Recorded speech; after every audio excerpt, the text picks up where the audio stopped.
Čo robiť, keď dieťa dostáva obrazovky u starých rodičov bez limitov? To je častý problém.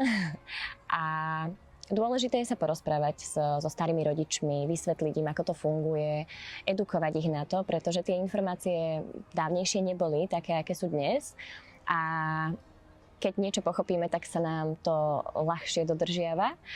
Ale dá sa to aj inak a teda pokiaľ máte doma nastavené nejaké pravidlá a tie sa tam dodržiavajú, tak je prirodzené, že v rôznych prostrediach sú tie pravidlá rôzne a treba sa o tom s dieťaťom rozprávať, že prečo to tak my máme, prečo je to tak správne a keď je to niekde nejak inak, tak je to už na tom dieťati, aby si na to urobilo názor a aby ste ho viedli ďalej správnym spôsobom a aby vyrástlo do toho, že to bude mať uchopené.